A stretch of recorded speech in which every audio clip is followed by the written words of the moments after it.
ഓം ശാന്തി. സംസാരിക്കാനുള്ളതായ കല അതൊരു മനുഷ്യൻ്റെ വളരെ വലിയ അനുഗ്രഹം തന്നെയാണ്. മനോഹരമായി സംസാരിക്കാൻ കഴിയുമെങ്കിൽ, മധുരമായി സംസാരിക്കാൻ കഴിയുമെങ്കിൽ, നിങ്ങൾക്ക് മറ്റുള്ളവരുടെ ഹൃദയത്തെ സ്പർശിക്കുന്ന രീതിയിൽ സംസാരിക്കാൻ കഴിയുമെങ്കിൽ മരിക്കാൻ പോകുന്ന ഒരാളെ തിരിച്ച് ജീവിതത്തിലേക്ക് കൊണ്ടുവരാനും നിങ്ങൾക്ക് സാധിക്കും. അതേസമയം തന്നെ തൻ്റെ മോശമായിരിക്കുന്ന വാക്കുകൾ കൊണ്ട്, കടുത്ത വാക്കുകൾ കൊണ്ട്, കടുത്ത പ്രയോഗങ്ങൾ കൊണ്ട് സന്തോഷത്തോടെ ജീവിക്കുന്ന ഒരാളെ ഒരു നിമിഷം മരണത്തിലേക്ക് തള്ളിവിടാനും സാധിക്കും. അത്രയധികം ശക്തിയുള്ള ഒന്നാണ് നമ്മുടെ വാക്കുകളുടെ ശക്തി എന്ന് പറയുന്നത്. ചില ആളുകൾ പറയാറുണ്ട്, ഞാൻ സത്യം തുറന്ന് മുഖത്തടിച്ച് പറയും, മുഖത്ത് നോക്കി പറയും എന്നൊക്കെ പറയാറുണ്ട്. പക്ഷെ എൻ്റെ അനുഭവത്തിൽ ഞാൻ കണ്ടെടുത്തോളം ഒരു കാര്യം മനസ്സിലാക്കിയിട്ടുള്ളത്, നിങ്ങൾക്ക് അവരിൽ നിന്നൊരു കാര്യം സാധിക്കാനുണ്ട് എങ്കിൽ ആ സമയത്ത് തുറന്നടിച്ച് മുഖത്ത് പറയാന്നുള്ളത് വളരെ റെയറായിട്ടേ കാണുള്ളൂ. അതേസമയം നിങ്ങൾക്കൊരു കാര്യവും അവർ നടക്കാനില്ല എങ്കിൽ നിങ്ങൾ തുറന്നടിച്ച് മുഖത്ത് നോക്കി പറയുകയൊക്കെ ചെയ്യും. അതുകൊണ്ട് നമ്മളൊരു കാര്യം പറയാൻ പോകും മുന്നേ സത്യം എന്നത് എത്ര മധുരമായിട്ട് വേണമെങ്കിൽ നമുക്ക് പ്രസൻറ്റ് ചെയ്യാവുന്നതേ ഉള്ളൂ. അതേസമയം സ്വന്തം വാക്കുകളെ യഥാർത്ഥമായ വിധിപ്രകാരം സൂക്ഷിച്ചുപയോഗിച്ചില്ല എങ്കിൽ പലപ്പോഴും മനുഷ്യന്മാരുടെ ജീവിതം പോലും അതുകൊണ്ട് കുരുങ്ങിപ്പോവുകയും ചെയ്യും. ഒരിക്കൽ ഒരു സന്യാസിയുടെ അടുത്ത് ഒരു രാജാവ് വന്ന് തൻ്റെ മക്കളില്ലാത്ത സങ്കടം പറയുകയാണ്. സങ്കടം പറഞ്ഞു സന്യാസി ധ്യാനത്തിലൂടെ ആ രാജാവിൻ്റെ ഭാവിയെക്കുറിച്ച്, ഭൂതത്തെക്കുറിച്ചൊക്കെ തൻ്റെ ജ്ഞാനദൃഷ്ടിയെ മനസ്സിലാക്കിയിട്ട് പറയുകയാണ്, അങ്ങേക്ക് പുത്രഭാഗ്യം അനുവദിച്ചിട്ടില്ല, അതുകൊണ്ട് തന്നെ എത്ര പ്രാർത്ഥിച്ചാലും എന്തെല്ലാം കാര്യങ്ങൾ ചെയ്താലും അങ്ങേക്ക് പുത്രനുണ്ടാകും എന്നെനിക്ക് തോന്നുന്നില്ല എന്ന് പറയുകയാണ്. അപ്പോൾ രാജാവ് സങ്കടത്തോടെ കരഞ്ഞുകൊണ്ട് ആ ആശ്രമത്തിൽ നിന്ന് പുറത്തേക്ക് വരികയാണ്. സന്യാസിയുടെ ഒരു ശിഷ്യൻ ഉണ്ടായിരുന്നു, വളരെയധികം എക്സ്പേർട്ടായിരുന്നു ഒരു ശിഷ്യൻ. സന്യാസിക്ക് തുല്യനെ പോലെ അത്രയും സിദ്ധികൾ നേടിയതായിട്ടുന്നൊരു ശിഷ്യൻ. രാജാവ് കരഞ്ഞുകൊണ്ട് ആശ്രമത്തിന് പുറത്തു വരുന്നത് ഈ ശിഷ്യൻ കാണാനിടയായി. ശിഷ്യൻ ചോദിക്കുകയാണ്, എന്തു പറ്റി? ഈ ആശ്രമത്തിനാരും കരഞ്ഞുകൊണ്ട് പുറത്തേക്ക് പോവാറില്ലല്ലോ, അങ്ങ് എന്തുകൊണ്ടാണ് കരഞ്ഞുകൊണ്ട് പുറത്തു പോകുന്നതെന്ന് പറയും. ഞാൻ എന്ത് ചെയ്യാൻ ഇനി? നിങ്ങളുടെ ഗുരുജി എന്നോട് പറഞ്ഞിരിക്കുകയാണ് എനിക്ക് മക്കൾ ഉണ്ടാവില്ല എന്ന്. എൻ്റെ രാജ്യം അനാഥമാകി പോകുന്നത് ഓർത്തുകൊണ്ട് എൻ്റെ ജീവിതം ഇത്രയും നിരർത്ഥകമായി പോയല്ലോ. എനിക്ക് സ്വർഗത്തിലേക്കുള്ളതായിട്ടുള്ള ക്രിയാകർമ്മങ്ങൾ ചെയ്യാൻ ഒരാൾ പോലും എനിക്കില്ലല്ലോ എന്നൊക്കെ ഓർക്കുമ്പോൾ എനിക്ക് എൻ്റെ സങ്കടം സഹിക്കാനാവുന്നില്ല. ഞാൻ കരയല്ലാണ്ട് എന്ത് ചെയ്യാനാന്ന് പറയും. അങ്ങനെ ഗുരു പറഞ്ഞു, എന്നാൽ ഞാൻ അങ്ങയ്ക്ക് വാക്ക് തരുന്നു, ഞാൻ അങ്ങയ്ക്ക് വരദാനം തരികയാണ്, തീർച്ചയായിട്ടും അങ്ങയ്ക്കൊരു പുത്ര സൗഭാഗ്യം ഉണ്ടാവും എന്ന് ചെയ്യുമെന്ന് പറയും. അപ്പോൾ രാജാവ് പറയും, ഇത്രയും നല്ല വാക്കുകൾ പറഞ്ഞ് അങ്ങയ്ക്ക് വേണ്ടി എന്ത് ചെയ്യാനും ഞാൻ തയ്യാറാണ്. പറയും, അങ്ങ് ഇപ്പോൾ ഒന്നും ചെയ്യണ്ട, ചെല്ലു കൊട്ടാരത്തിലേക്ക്, സന്തോഷമായിട്ട് പോകും. ഇവിടെ നിന്ന് എല്ലാവരും സന്തോഷമായിട്ട് പോകണം എന്നതാണ് എൻ്റെ വിചാരം, അതുകൊണ്ട് അങ്ങും സന്തോഷമായിട്ട് പോകണം. തീർച്ചയായിട്ടും കൊട്ടാരത്തിൽ പോയിട്ട് ഒരു പുത്രനെ കാത്തിരിക്കാൻ പറയുകയാണ്. ഇത് കഴിഞ്ഞ ശേഷം ഈ ശിഷ്യൻ അഹങ്കാരത്തോടുകൂടി തൻ്റെ ഗുരുവിൻ്റെ അടുത്ത് പോയിട്ട് പറയുകയാണ്, തൻ്റെ വാതുക്കെ കണ്ണീരോടുകൂടി വന്ന ഒരാളെ വെറും കൈയോട് തിരിച്ചയക്കുന്നത് ശരിയല്ലല്ലോ ഗുരു, അതുകൊണ്ട് അങ്ങയുടെ വാതുക്കൽ നിന്ന് കരഞ്ഞു പോയതായിരിക്കുന്ന രാജാവിന് പുത്രൻ ഉണ്ടാവാനുള്ള വരം ഞാൻ കൊടുത്തിട്ടുണ്ട് എന്ന് പറയും. അപ്പോൾ ഗുരു പറയുകയാണ്, മോനെ തെറ്റിപ്പോയി നിനക്ക്. അയാൾക്ക് പുത്ര സൗഭാഗ്യം ഇല്ലായിരുന്നു, അദ്ദേഹത്തിൻ്റെ മുജ്ജന്മകൃത കർമ്മം അത്രയും മോശമാണ്, അതുകൊണ്ടാണ് പുത്ര സൗഭാഗ്യം ഇല്ലാതെ പോയത്. പക്ഷേ നീ അദ്ദേഹത്തിന് വാക്ക് കൊടുത്തതുകൊണ്ട് നിന്റെ വാക്ക് തെറ്റാകൂല, കർമ്മഫലം നിന്നെ തന്നെയാണ് കുരുക്കാൻ പോകുന്നത്. നീ ഈ ജന്മത്തിൽ മരിക്കുകയും അദ്ദേഹത്തിൻ്റെ പുത്രനായി ജനിക്കേണ്ടി വരികയും ചെയ്യുമെന്ന് പറയും. അപ്പോൾ സങ്കടം കൊണ്ട് വിവശനായിട്ട് ചോദിക്കുക, ഇത് ശരിക്കും ഒരു ശാപം പോലെ ആയല്ലോ, ഈ ശാപത്തിന് എനിക്ക് എങ്ങനെ മോക്ഷം കിട്ടുമെന്ന് പറയും. അപ്പോൾ ഗുരു പറയും, വാക്കുകൊണ്ടാണ് നീ ബന്ധിതനായത്, നീ സംസാരിക്കാതിരുന്നാൽ നീ എപ്പോൾ സംസാരിക്കുന്നു ആ നിമിഷം നിനക്ക് മോക്ഷം കിട്ടുന്നതാവെന്ന് പറയും. അങ്ങനെ ആ ശിഷ്യൻ തൻ്റെ മനസ്സിൽ ദൃഢപ്രതിജ്ഞയെടുത്തു, ഇനി ഒരു ജന്മത്തിൽ പോയാൽ പോലും ഞാൻ സംസാരിക്കില്ല എന്ന്. അദ്ദേഹത്തിൻ്റെ ആ ഇച്ഛാശക്തി കൊണ്ട് തന്നെ അടുത്ത ജന്മത്തിൽ അധികം വൈകാതെ ആ ഗുരുവിൻ്റെ അടുത്ത് ആ ശിഷ്യൻ മരിക്കുകയും ചെയ്തു, രാജാവിൻ്റെ പുത്രനായിട്ട് ജനിക്കുകയും ചെയ്തു. പക്ഷേ ആ ശിഷ്യൻ്റെ തപശക്തിയും ഇച്ഛാശക്തിയും കൊണ്ട് ആ ജന്മത്തിൽ കൂടി അയാൾക്ക് ഓർമ്മയുണ്ടായി, ഞാനൊരു ഗുരുവിൻ്റെ ശിഷ്യനായിരുന്നു, എൻ്റെ വരം തന്നെയാണ് ഇന്ന് എനിക്കിങ്ങനൊരു പുനർജന്മത്തിന് വിധേയനാക്കിയത്, ഒരു ഗാർഹസ്ഥ്യത്തിൽ ബന്ധിതനാക്കിയതെന്നൊക്കെ ഓർമ്മിക്കുകയാണ്. അങ്ങനെ മൗനമായിട്ട് പുത്രൻ വളർന്നു. നല്ല മിടുക്കനാണ്, എല്ലാ കാര്യങ്ങളും ചെയ്യാനുള്ള കഴിവുണ്ട്, എക്സ്പേർട്ടാണ്, ഒക്കെയാണ്. പക്ഷെ ഒരക്ഷരം പോലും ഈ കുമാരൻ മിണ്ടില്ല. രാജാവ് എവിടെ നിന്നൊക്കെ എന്തൊക്കെ വൈദ്യന്മാരെ കൊണ്ടുവരാൻ പറ്റുമോ, എന്തൊക്കെ കാര്യങ്ങൾ ഉണ്ടാക്കാൻ പറ്റുമോ എല്ലാം ചെയ്തു നോക്കി, പക്ഷേ ഒരു ചികിത്സയ്ക്കും ഫലം കാണാൻ പറ്റുന്നില്ല. ഈ രാജകുമാരൻ ഒരിക്കലും മിണ്ടുന്നേയില്ല. അങ്ങനെ രാജകുമാരൻ വളർന്നു വലുതായി 18-20 വയസ്സായി. ഒരു യുവാവായ ശേഷം തൻ്റെ അംഗരക്ഷകർക്കൊപ്പം കാട്ടിലേക്ക് ഒരു ദിവസം ദിവസം നായാട്ടിന് വേണ്ടി പോവുകയാണ്. അങ്ങനെ നായാട്ടിന് അവിടെ ചെന്ന സമയത്ത് ഈ രാജകുമാരൻ കാണലെ ഒരു വേടൻ 2 പക്ഷികൾ സ്നേഹത്തോടുകൂടി ഒരു മരച്ചില്ലയിലിരുന്ന് അവർ ആനന്ദിച്ചുകൊണ്ടിരിക്കുമ്പോൾ വേടൻ ഒരു അമ്പെയ്ത് അതിലൊരു പക്ഷിനെ വീഴ്ത്തി. ഉടനെ മറ്റേ പക്ഷി കരഞ്ഞുകൊണ്ട് അപ്രത്യക്ഷമായി, ഇലച്ചാർത്തിനിടയിൽ മറഞ്ഞു. കുറേ നേരത്തേക്ക് ഈ പക്ഷി മിണ്ടുന്നേയില്ലായിരുന്നു. ഈ വേടൻ ഈ മരിച്ചു വീണതായിട്ടുള്ള പക്ഷിയെ എടുത്ത് തൻ്റെ വസ്ത്രത്തിൻ്റെ അറ്റത്ത് കെട്ടിവെച്ച ശേഷം ഒളിച്ചിരുന്നു ഈ പക്ഷിയുടെ ശബ്ദം കേൾക്കാൻ വേണ്ടി.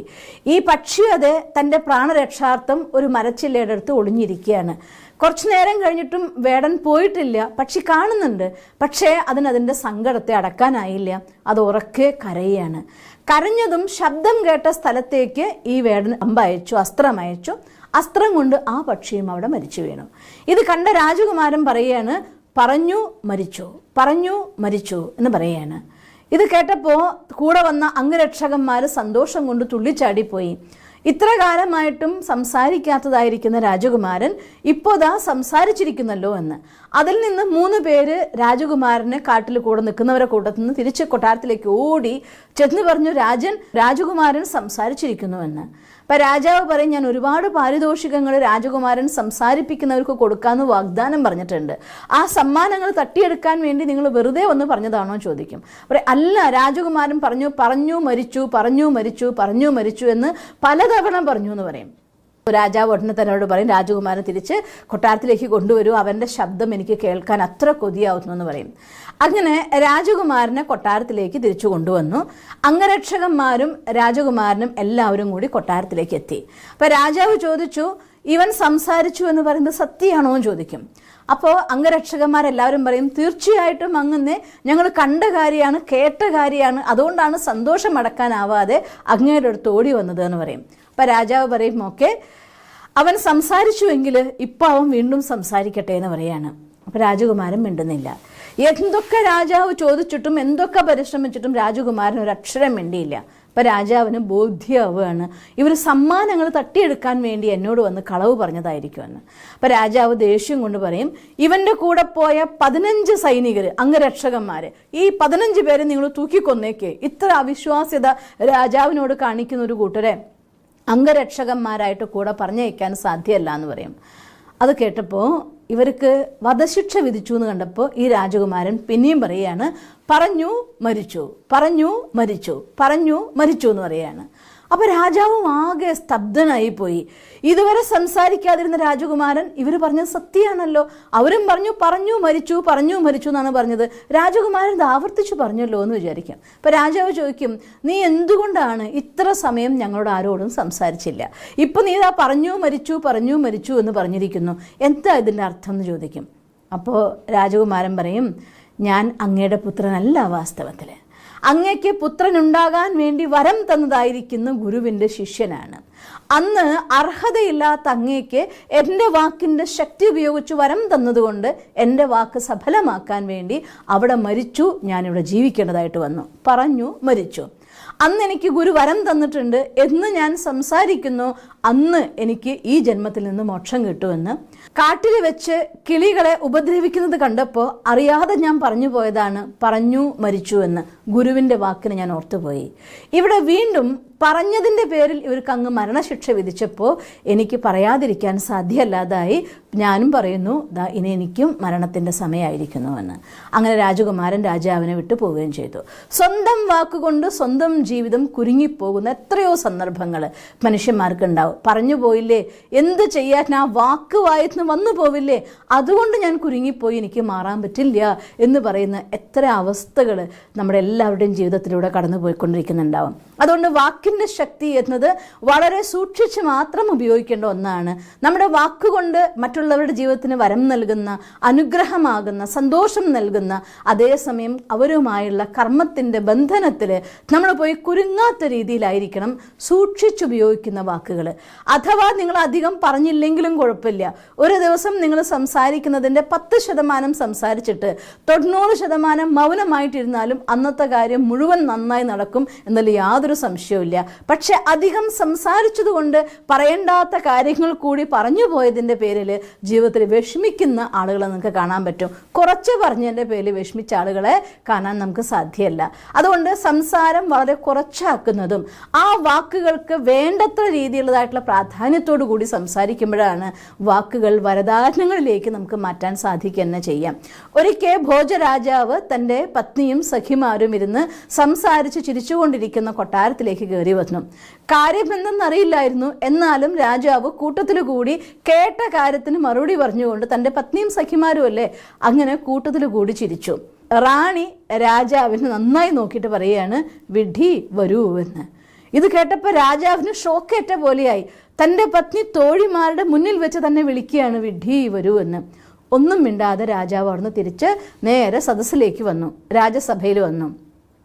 രാജസഭയിൽ വന്ന് രാജാവ് ഒരു ദർബാർ വിളിച്ചു കൂട്ടി. ഓരോരുത്തർ വരുമ്പോഴും രാജാവ് അവരെല്ലാം തന്നെ വിളിച്ചിരുന്നു, വിഡ്ഢി വരൂ, വിഡ്ഢി വരൂ എന്ന് വിളിക്കുന്നുണ്ടായിരുന്നു. രാജാവായതുകൊണ്ട് ആർക്കും എതിർക്കാനും വയ്യ, ഒന്നും പറയാനും വയ്യ. എല്ലാവരും മൗനമായിട്ട് സഹിച്ചു. അത് കഴിഞ്ഞ ശേഷം ആ ദർബാറിലേക്ക് മഹാകവിയായിരുന്ന കാളിദാസൻ കയറി വരികയാണ്. കാളിദാസനെയും അദ്ദേഹം വിളിച്ചു, വിഡ്ഢി വരൂ എന്ന് വിളിക്കുകയാണ്. അപ്പോൾ കാളിദാസൻ പറഞ്ഞു, ഒരാൾ വിഡ്ഢിയാകണമെങ്കിൽ അയാൾ നടന്നുകൊണ്ട് തിന്നുന്നുണ്ടായിരിക്കണം, അല്ലെങ്കിൽ സംസാരത്തിനിടയിൽ ചിരിച്ച് സംസാരിക്കാൻ പറ്റാത്ത രീതിയിൽ അയാൾ ചിരിക്കുന്നുണ്ടായിരിക്കണം, അതല്ലെങ്കിൽ തൻ്റെ കഴിഞ്ഞ കാലത്തെ ഓർത്ത് വിഷമിച്ച് അതിൻ്റെ ഉള്ളിൽ സ്വയം നഷ്ടപ്പെടുത്തുന്നുണ്ടായിരിക്കണം, അല്ലെങ്കിൽ സ്വന്തം കർമ്മങ്ങളെ ഓർത്തുകൊണ്ട് അഹങ്കരിക്കുന്നുണ്ടായിരിക്കണം, അതുമല്ലെങ്കിൽ മറ്റാരെങ്കിലും സംസാരിക്കുന്നതിൻ്റെ ഇടയിൽ കയറി സംസാരിക്കുന്നുണ്ടായിരിക്കണം. ഇതൊന്നും ഞാൻ ചെയ്തിട്ടില്ലല്ലോ, പിന്നെ എന്തുകൊണ്ട് അങ്ങനെ വിഡ്ഢി എന്ന് വിളിച്ചു എന്ന് രാജാവിന് മനസ്സിലായി എന്തുകൊണ്ടാണ് തൻ്റെ പത്നി എന്നെ വിഡ്ഢി എന്ന് വിളിച്ചത് എന്ന്. അപ്പോൾ കാളിദാസനോട് പറയും, ഈ ഒരു ചോദ്യത്തിൻ്റെ ഉത്തരം കിട്ടാൻ വേണ്ടിയാണ് നിന്നെ ഞാൻ വിഡ്ഢി എന്ന് വിളിച്ചത് എന്ന്. രണ്ടുപേര് സംസാരിക്കുമ്പോൾ കാര്യമറിയാതെ ഇടയിൽ കയറി സംസാരിക്കുക എന്നുള്ളത് പലപ്പോഴും നമ്മൾ സ്വയം വിഡ്ഢികളാകുന്നതിൻ്റെ തുല്യമാണ്. അതുകൊണ്ട് എവിടെ സംസാരിക്കണോ അവിടെ സംസാരിക്കാനും, എവിടെ മൗനായിരിക്കണോ അവിടെ മൗനായിരിക്കാനും നിങ്ങൾക്ക് സാധിക്കുമെങ്കിൽ, നമ്മുടെ മനസ്സിൻ്റെ മേലുള്ളതായിട്ടുള്ള കൺട്രോളിൽ നിങ്ങൾക്ക് കൊണ്ടുവരാൻ കഴിയുമെങ്കിൽ, ഈ സാധനം 2.5 ഇഞ്ച് മാത്രം നീളമുള്ള സാധനമാണ്, എല്ലില്ലാത്ത സാധനമാണ്, അതിനെ ഒന്നും നമുക്ക് ചെയ്യാൻ പറ്റില്ല. പക്ഷേ ഇതിനെ നമുക്ക് മാനേജ് ചെയ്യണമെന്നുണ്ടെങ്കിൽ തീർച്ചയായിട്ടും നമുക്ക് മനസ്സിനെ മാനേജ് ചെയ്യാൻ പറ്റിയാൽ മതി. മനസ്സിനെ കൺട്രോൾ ചെയ്യാൻ പറ്റുമോ? എവിടെ മൗനായിരിക്കണോ അവിടെ മൗനായിരിക്കാൻ പറ്റും, എവിടെ സംസാരിക്കണോ അവിടെ സംസാരിക്കാൻ പറ്റും, എത്ര സംസാരിക്കണോ അത്രയ്ക്ക് സംസാരിക്കാൻ പറ്റും, എത്ര പ്രതികരിക്കണോ അത്രയ്ക്ക് പ്രതികരിക്കാൻ പറ്റും. ആ രീതിയിൽ നിങ്ങൾക്ക് മുന്നോട്ട് പോകാൻ സാധിച്ചാൽ നിങ്ങളുടെ വാക്കുകളുടെ ശക്തി, നിങ്ങളുടെ സംസാരത്തിൻ്റെ ശക്തി ജീവിതത്തിൽ നിങ്ങൾക്ക് എല്ലാ സുഹൃത്തുക്കളെയും കൊണ്ടുതരും, വേണ്ടതെല്ലാം എത്തിച്ചു തരും. അതേസമയം ഇക്കാര്യങ്ങളിൽ ശ്രദ്ധിക്കാതെ നമ്മുടെ വാക്കുകൊണ്ട് തന്നെ നമുക്ക് സ്വയം ശത്രുക്കളെ ഉണ്ടാക്കുകയും ചെയ്യും. നമുക്ക് കിട്ടാൻ വെച്ചതായിരിക്കുന്ന സമ്മാനങ്ങൾ പോലും നമ്മളെ വിട്ടു പോവുകയും ചെയ്യും.